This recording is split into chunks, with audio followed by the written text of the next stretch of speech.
While you may be excited to celebrate the 4th of July holiday, your pets may not be so enthusiastic. The ASPCA and the AKC both say 4th of July weekend is the most common time for pets to go missing. So to help make sure your pet is happy and comfortable and not anxious on this July 4th, we're joined by Dr. Kelley Gebhardt with Happy Tales Veterinary Emergency Clinic. She's talking about all your other pet questions as well. So what we want to do is we want to get started with your text questions. So get them in the hopper there so that we can get them to her. 336-379-5775. All your questions are answered in the next half hour. All right, so let's talk about summertime, pet time, all that kind of stuff. There are some fun things to do with your pet in the warm summer weather, but we just do need to be careful. Yes, so keeping in mind that during the summer it's hot and they're in their fur coats and they can't keep as cool as we do. So trying to find fun, entertaining things to get their mind and their bodies tired that'll help cool them off as well. So you could fill a kiddie pool with water and pet-safe toys and let them romp around in that. Super fun. You could fill like freeze treats or veggies, pet-safe veggies in an ice block and let them just go to town on that and lick and chew on that. You could set up a sprinkler, let them run through that. You could, in the cooler times of day, like at sunrise or sunset, early morning, late at night, take them for a nice walk or a hike. Those are some good options. Take them for a picnic. That'd be so fun. A little picnic when it's cool under a nice shaded tree.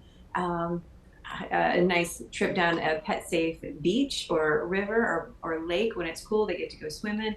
I think those are some great ideas. Okay, so when you said the pet-safe treats in an ice cube, are we talking like blueberries, carrots? Yeah, those are great ideas. You can even freeze their own doggy treats in there, but blueberries, carrots, green beans, celery pieces, any of the strawberries, watermelon, so many options, cantaloupe. You have so many options. And as they chew in them, they're getting mental and physical stimulation, and then a little reward for hard work. Okay. All right, so let's talk about those fireworks. Let's talk about the potential hazards during the 4th of July. Yeah, so fireworks is the big one, right? You have noise phobia. They actually can hear it from so far away. You can start to see those signs of anxiety early on with their shaking, drooling, being really clingy, maybe even chewing on inappropriate items, hiding. They're hearing the fireworks before we even see them. And my dogs definitely have the noise phobia response. So keeping them safe and indoors is really important. Like, don't take them out when the fireworks are going off. So if you do need to walk your pet, do it in the early parts of the day or exercise in the early parts of the day when it's cool and before the fireworks are going off. Okay, go ahead. I was going to say the other thing too is if you know your pet has a noise phobia, make sure to be proactive about it. So if you need a prescription for mild sedative or anti-anxiety medicine, make sure those are filled beforehand, because we get a lot of phone calls right the day of saying my dog's out of this prescription. So getting that filled beforehand, having it on hand if you need it.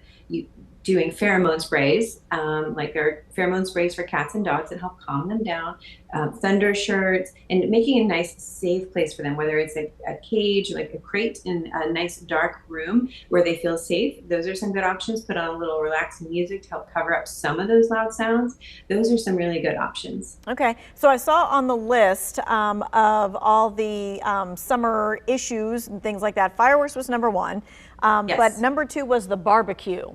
Yeah, it's so delicious and full of potential things that we see happen all the time. So dogs get into the grease from the grill, right?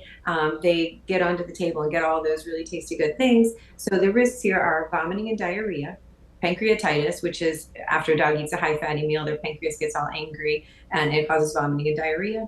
You can risk foreign bodies from inappropriate ingestion items from the barbecue, and even toxins. So you want to make sure they could get into those things that we love but they can't eat. So chocolate, grapes, raisins, sugar-free products that contain xylitol, alcohol. We have pets brought in for drinking alcohol and beer by accident.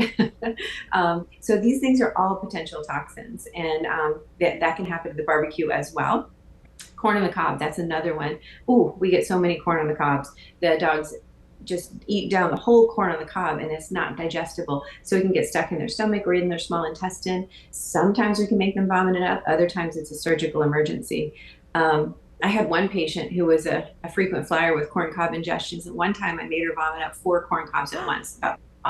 they came up. I don't know how, but they did. Oh, So no. she was. And I'm guessing people think, well, it's natural. It's a regular food, right? So therefore it should be okay for the dog, but that's not always the right thinking. No, absolutely not, especially with corn cobs, because the dogs don't just eat the nibble on the corn kernels, they eat the whole thing, and then it's not digestible and causes problems. Okay, and before July 4th happens, I know a lot of people have their dog or their cat microchipped, and I know a lot of dogs run off, pets run off during that time. They may have had the dog or cat microchip, but they may not have put the information in.